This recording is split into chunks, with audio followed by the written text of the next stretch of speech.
자, 여러분, 미술 시간입니다. 반갑습니다. 자, 페이지 36페이지를 한번 펴볼까요? 자, 36페이지에서 드로잉의 세계라는 단원을 한번 배워보도록 하겠습니다. 자, 핵심 질문입니다. 드로잉으로 얼마나 다양한 표현을 할 수가 있을까? 드로잉으로 얼마나 어떻게 다양한 표현을 할 수가 있을까요, 여러분들은? 자, 선을 무심코 그어도 감정의 묻어가 납니다. 주제를 표현하기 위해서는 드로잉의 재료를 효과적으로 활용해야 합니다. 선의 방향, 속도, 힘, 길고 짧음, 굵고 가늠, 진하고 흐림 등의 변화만으로도 주제를 심도 있게 표현할 수 있기 때문입니다. 자신의 미술을 처음 접한다고 생각하고 긴 선, 짧은 선, 굵은 선, 가는 선 등을 그어보도록 합니다.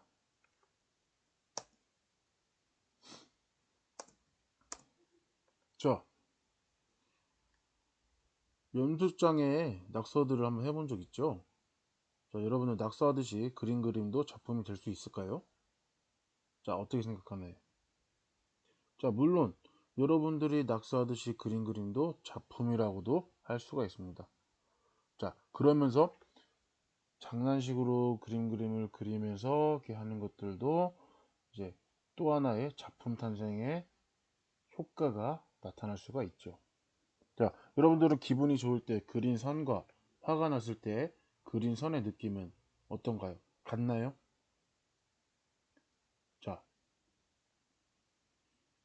느낀 감정선을 어떻게 표현할까 고민하고 뭐래고 해봤는데 기쁜 일이 떠올랐을 때 하는 거랑 뭐 안 좋을 때 했을 때랑 당연히 다르겠죠. 자, 기쁜 일을 떠올렸을 때는 뭐 날카로운 직선이나 뭐 사선보다는 부드러운 곡선 같은 거를 표현을 했을 것 같아요. 자, 이 그림에서 사용된 선은 어떤 느낌일까요? 자, 목탄의 짙은 색깔로 표현하여 부드럽고 유연한 느낌입니다. 대상을 표현한 선 자체가 애매하지 않고 확실하며 형태가 분명하게 드러나 있습니다. 자, 이 그림을 목탄이 아닌 다른 재료로 그렸다면 느낌이 어떻게 달라졌을까요?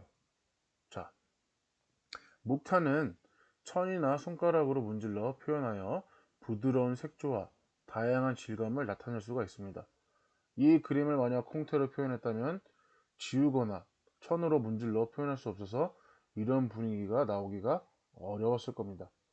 그리고 펜이나 연필로 그린다면 선을 겹쳐서 명암 표현을 해야 하기 때문에 이 그림처럼 시원스러운 느낌을 기대하긴 어렵습니다.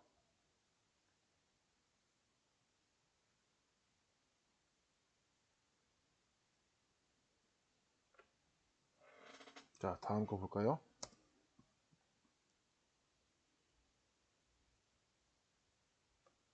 자, 학습 목표 한번 볼게요. 학습 목표에서 드로잉의 다양한 표현 방식을 이해할 수가 있다. 표현 의도에 적합한 드로잉의 재료를 탐색하여 효과적으로 표현할 수가 있습니다. 자, 다음. 자, 옆에 페이지를 볼게요. 드로잉의 이해.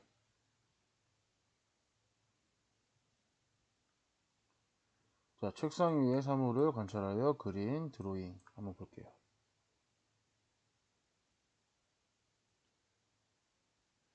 자, 드로잉 이해에서 드로잉의 종류에는 어떤 것이 있을까? 자, 드로잉은 선을 사용하여 이미지를 표현하는 방법으로 순간적으로 떠오르는 감정이나 대상의 특징을 표현하기에 적합합니다. 작품 1은 책상 위에 있는 사물을 관찰하여 특징을 잡아 사인펜으로 스케치한 드로잉입니다. 드로잉에는 대상의 특징이나 분위기를 간결하게 그리는 스케치, 대상의 특징을 짧은 시간에 간략하게 선으로 나타내는 크로키, 대상을 정확하게 관련하여 세부적인 부분까지 자세하게 묘사하는 정밀 묘사 등이 있습니다. 드로잉을 할 때에는 주로 연필펜, 목탄, 콩테, 색연필, 사인펜, 파스텔 등의 재료를 사용합니다. 주제와 의도에 알맞은 재료를 선택하여 효과적으로 한번 표현해 봅시다. 자, 1번에 작품을 그리는 화가들은 대상을 어떤 인상을 받았던 것일까요?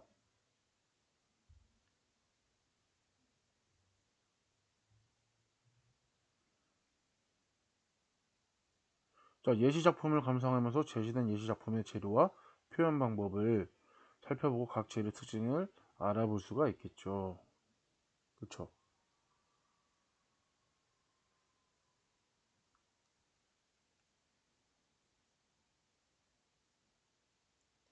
자, 대상의 형태와 구조를 정확하게 관찰하고 명암 표현이 정확하여 양감, 유체감이 뚜렷하게 나타날 수 있도록 합니다. 1번. 대상을 자세히 살펴보면 여러 단계 밟고 얻은 부분을 이루어지는 것을 알 수가 있고 2. 명암 표현을 잘하면 대상의 입체감과 양감을 느낄 수가 있습니다. 자, 3. 물체의 표면은 딱딱한 느낌을 주거나 매끄럽거나 부드러운 느낌을 주는 등 독특한 느낌이 있는데 이러한 질감까지 표현했을 때 더욱 실제감이 나는 그림이 됩니다. 자, 한번 이것들 설명을 해줄게요. 드로잉에는 뭐가 있냐? 자, 드로잉 확실한 뜻이 뭐냐? 드로잉은 도로상에서 마차를 끈다는 라틴어의 표현에서 온 당기다, 끌다에서 유래가 되었습니다. 드로잉은 그리다, 긋다라는 뜻으로 화면에 어떤 도구를 사용하여 당기거나 끌어서 표시를 남기는 것을 의미합니다. 드로잉은 선을 위주로 하여 그리는 행위로 밑그림의 의미를 지닙니다. 현실에서는 존재하는 사물뿐 아니라 화가의 상상력을 생긴 사상이나 감정 등 현실에 보이지 않는 것도 표현할 수가 있습니다. 즉, 인간의 의식, 무의식, 잠재의식 속에 있는 생각과 그것의 형성과정, 활동, 성장, 소멸 등을 끄집어내는 행위를 말합니다. 자, 조형을 하기 위한 밑그림의 의미로 사용되었던 드로잉은 르네상스 시대에 들어 많은 변화가 일어났습니다. 19세기 초 앵그르가 정확한 사생과 드로잉을 강조한 데 이어 들라크로이는 드로잉보다는 색채가 지식보다는 상상력이 중요하다고 보고 질풍처럼 몰아치는 즉흥적 표현을 중요시했습니다. 20세기에 이르러 외형적 감각적 측면으로서의 드로잉이 점차 확대되어 각종 콜라주 방식으로부터 오브제의 수용에까지 표현 영역을 확산시켜 정신세계 내면적인 드로잉을 시도하게 됩니다. 오늘날의 드로잉은 주로 단색을 사용하여 선의 느낌을 살린 회화인 동시에 다양한 재료를 활용해 색채에 구애받지 않고 형태 묘사에 전념할 수 있으며 밑그림으로서의 기능을 넘어 가능성을 열어주는 영역을 인정받게 되었습니다. 자, 드로잉과 소묘에서 많이 쓰는 용어에는 제스처 드로잉, 컨투어 드로잉, 그리고 썸네일 스케치, 러프 스케치, 에스키스, 데생, 스케치, 크로키, 정밀 묘사가 있습니다. 자, 여기 중에서도 간단하게 설명을 하자면 썸네일 스케치는 종이에 작은 그림을 그리는 것으로 여러 가지 생각을 빠르게 보일 수 있도록 간단히 메모하는 형식입니다. 아까 첫 번째 얘기했던 여러분들이 낙서하듯이 이제 그리는 것들을 썸네일 스케치라고 합니다. 이 발상 과정에서 끄적거리거나 아이디어를 다양하게 여러 가지로 그려볼 때 효과적입니다. 자, 러프 스케치. 러프 스케치는 대략적인 의미로 간략하게 그림을 의미합니다. 발상 과정에서 특징을 파악하고 생략하며 대범하게 그리는 것이 맞습니다. 간단한 음영과 재질, 색채에도 가미할 수가 있습니다. 자, 세 번째 에스키스. 완성작과 설계도 등의 분위기를 파악하기 위해 미리 그려보는 밑그림입니다. 러프 스케치보다는 비교적 자세하며 표현 재료와 따라 대생과 수채화, 유화 등 다양한 표현이 가능합니다. 하나의 최종 작품을 완성하기 위해 몇 점씩 에스키스를 그리기도 합니다. 자, 네 번째, 대생. 그리다라는 뜻의 프랑스어 대신에서 나온 말입니다. 대상의 형, 비례, 명암, 양감, 질감 등의 표현 연습이 주된 목적입니다. 그리고 스케치. 대상의 형태와 분위기, 전체적인 구도와 특징 등을 간략하게 나타내는 그림으로 수채화, 유화 등의 밑그림, 조수의 구상 스케치, 생활용품 제작의 아이디어 스케치 등 해당이 됩니다. 손으로 그리며 간단한 명암을 넣기도 합니다. 다음 크로키. 움직이는 대상의 동세와 특징을 빠른 시간 내에 간략하게 선으로 나타내는 그림을 말합니다. 세부 묘사를 생략하고 역동적이고 생동감 있게 그립니다. 정밀 묘사. 대상의 형태와 구조, 명암, 입체감, 재질감 등 세밀하게 표현한 그림을 말합니다.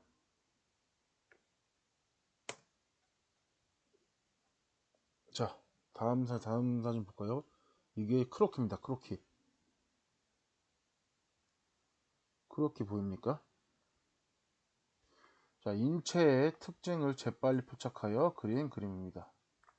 자, 춤추는 사람. 여기 딱 봐도 상체, 그리고 하체가 있겠죠. 다리, 몸. 춤추는 모습을 표현한 겁니다.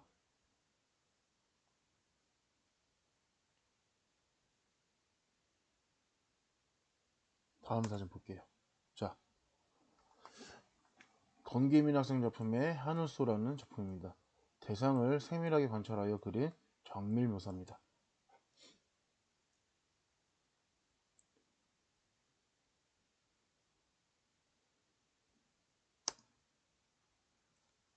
그리고 다음 작품 강태석 작가의 까마귀 떼를 볼게요. 이거는 크레용을 이용해 회오리 치듯 표현한 작품입니다.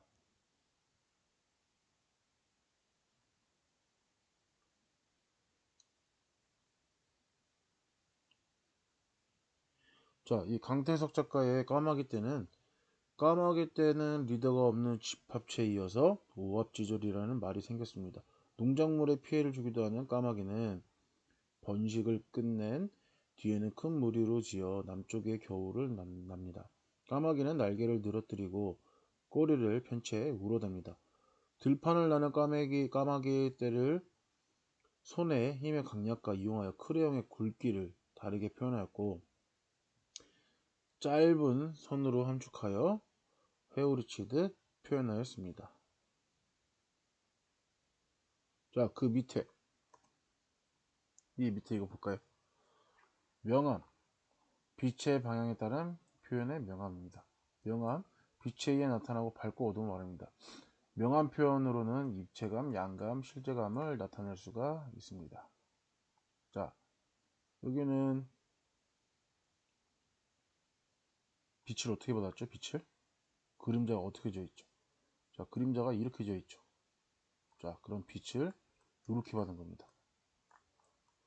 여기에서 해가 있고 빛을 때린 겁니다. 빛을 때렸을 때 여기 밝은 부분들이 보이시나요? 이런 부분들이 반사광 역할로서 빛을 받은 모습입니다. 빛을 받으면서 그림자가 이렇게 뒤쪽으로 지겠죠. 이렇게 빛 같은 것도 한번 확인을 해봐야 됩니다.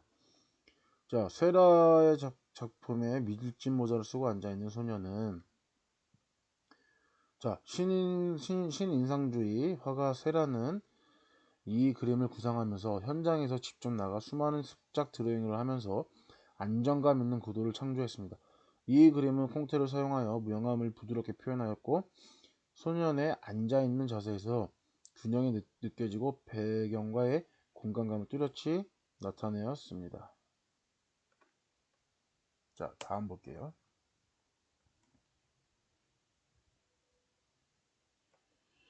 다음 페이지 한번 볼까요? 다음 페이지.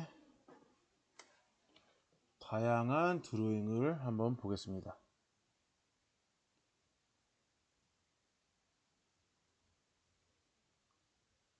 자, 드로잉은 다양한 방법과 재료로 대상에 대한 자신의 생각을 자유롭게 표현한 것입니다. 작품 1은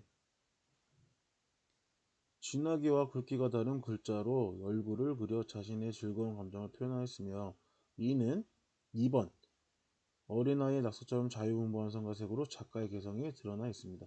3번 유리병의 물감으로 드로잉한 작품이며, 4번은 철사를 사용하여 공간에 표현한 입체 드로잉이고, 5번 손전구를 사용해 빛으로 그린 드로잉입니다.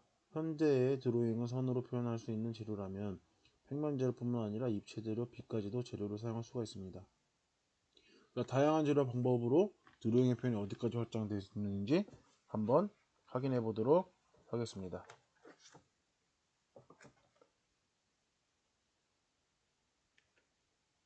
자, 글자로 얼굴로 그려서 표현한 작품입니다.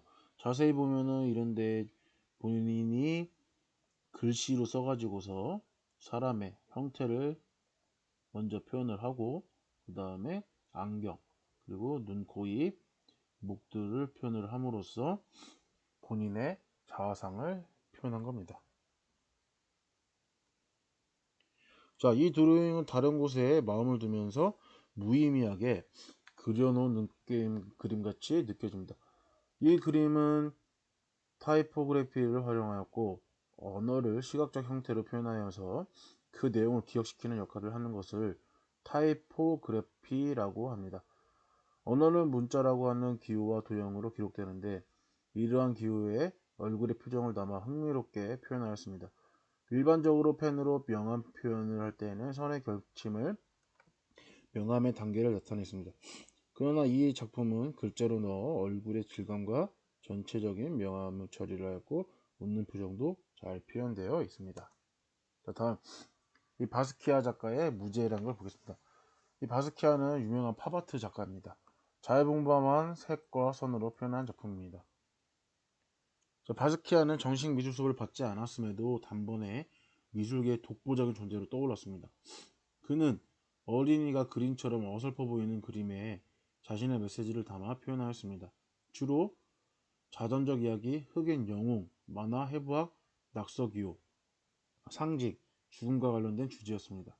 바스키아는 이와 같은 주제를 거침없이 담아내 팝아트 계열의 천재로 피카소의 엄청 찬양을 받았죠. 그래서 천재로 검은 피카소라는 찬사도 받았습니다. 지하철 등의 한 낙서로 예술로 끌어올린 점은 키스에린과도 비슷합니다.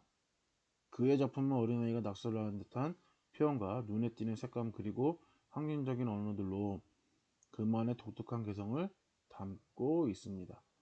구체적인 형태의 구애받지 않은 낙서와 같은 드로잉은 독특한 생명력을 지닙니다.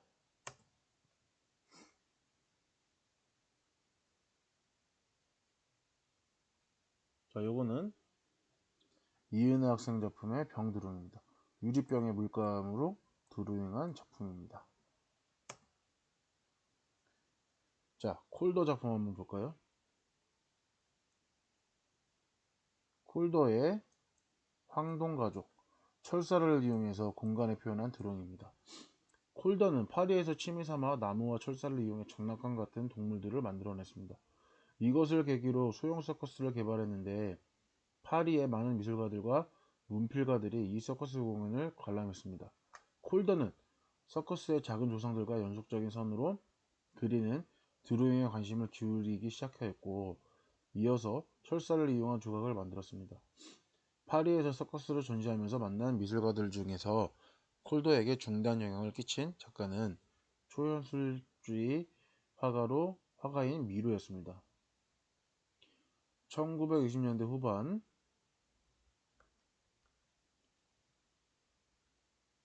초현실주의는 전성기를 맞이하였지만 콜더는 초현실주의에 관심이 없었습니다. 그러나 미루와는 친분을 유지했고 1930년에는 몬들리안을 알게 되었고 그의 화실을 돌렸는데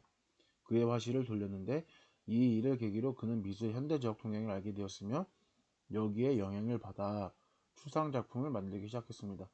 1931년에서 1932년 겨울 마침내 기하학적인 형태로 이루어져 동력으로 움직이는 조각들로 만들기 시작했는데 뒤샹은 이 조각들에 모빌이라는 이름을 붙였습니다.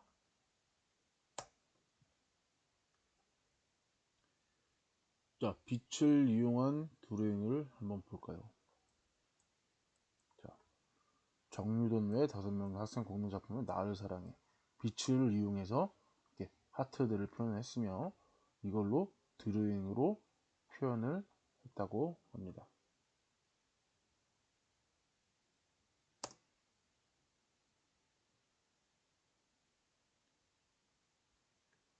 자, 이것도 우리가 학교에 있으면은 이것들을 다 표현을 한번 해보고 그 실기 수업도 해봐야 되는데 그렇게 못한 점 좀 아쉽기도 하고 이제 개학을 하면은 하나하나씩 해 나가는 걸로 해보도록 하겠습니다. 자, 내 주변에서 흔히 볼 수 있는 사물과 사물을 드로잉과 결합하여 재미있는 이미지를 한번 만들어 봅시다. 자, 제작 과정에서 1번 주변 사물을 관찰한다. 2. 사물의 특징을 파악하고 이미지를 떠올린다. 사물을 배치하고 떠오르는 이미지를 연결하고 드로잉한다. 자, 이 같은 경우를 봤을 때 허예리 학생 작품의 악어입니다. 침 제거기 가지고 이렇게 표현을 해서 악어를 그려주고 그 다음에 같이 결합을 시켰습니다. 이런 식으로 재밌게 표현을 할 수가 있겠죠. 그 다음 허명 학생의 오리가족입니다.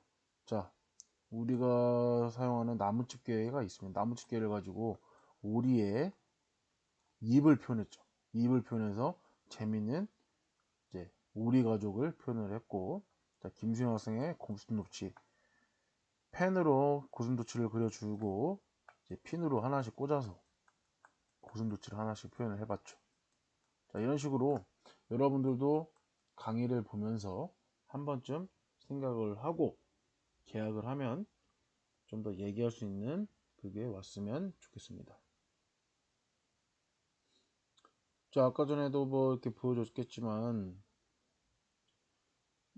끝내기 전에 재료에 대해서 한번 드로잉의 재료에 대해서 한번 설명을 좀 간략하게 해줄게요. 자, 드로잉의 재료에서 연필은 손쉽게 사용할 수 있는 재료입니다. 수채화, 유화 등의 밑그림이나 습작에 많이 사용되고 연필심의 굵기와 진하기에 따라 쓰임새가 다르며 연필에 지는 힘의 변화로도 여러가지 표현이 가능합니다. 자, 두 번째, 목탄. 목탄은 버드나무와 밤나무 가지를 구워 만든 수초로 농담이 자유롭고 부드러운 색조를 표현할 수가 있습니다. 자, 3번 콩테. 콩테는 18세기 프랑스 화학자 콩테가 만든 것으로 진하고 부드러운 농담 표현에 효과적이며 대체로 검정, 갈색, 하향이 있습니다. 잘 지워지지 않으므로 수정이 힘들고 색을 섞어 쓸 수가 있습니다. 주로 크로키할 때 많이 씁니다. 자, 4번 펜. 펜은 날카롭고 딱딱한 느낌이 납니다. 볼펜, 사인펜, 마커, 나무를 깎아 만든 펜 등 종류에 따라 선의 느낌이 다릅니다. 섬세하고 날카로운 표현에 적합하고 주로 선의 겹침을 명암히 표현이 됩니다. 수정이 불가능한 마음으로 숙달된 사람에게 적당합니다. 자, 5번 모필이 있습니다. 붓. 선의 굵기와 강약, 농담의 변화를 줄 수가 있습니다. 6번 파스텔. 빛깔 있는 가루 원료를 미량의 접착제와 흰 점토 또는 고무 용액을 걸쭉하게 굳힌 것으로 굵기에 따라 여러 종류가 있습니다. 입자가 부드럽고 불투명하며 접착제가 들어있어 덧칠할 수 있습니다. 무른 것이 단점이지만 변색하거나 퇴색하지는 않습니다. 색이 연하고 부드럽기 때문에 주로 색재 그림입니다. 완성 후에는 정착액을 뿌려 보관하도록 합니다. 자, 파스텔 같은 경우에도 강약 조절이 가능하기 때문에 세워서 그리면은 이제 세기가 세질 거고 이 전체적인 면적을 눕혀서 그리게 되면은 두껍게 일어나면서 조절도 가능합니다. 그래서 손을 닦아주거나 그 다음에 휴지로 닦아주면은 이 농담 표현도 가능하겠죠. 일곱 번째 크레용에 대해서 보겠습니다. 크레용은 안료 불만을 끈지게 하는 재료를 첨가해 굳힌 재료의 총칭으로 쓰입니다. 연필, 파스텔, 초크 등이 포함되며 레오나르도 다빈치가 남긴 기록에도 그 당시의 제조법이 있습니다. 자, 오늘 수업은 여기까지 하고 다음 수업부터는 형성평가에 대해서도 한번 생각도 해보고 문제를 한번 낼 수 있으면 내보도록 하겠습니다. 오늘 강의 듣느라 고생들 했습니다. 다음 시간에 뵐게요.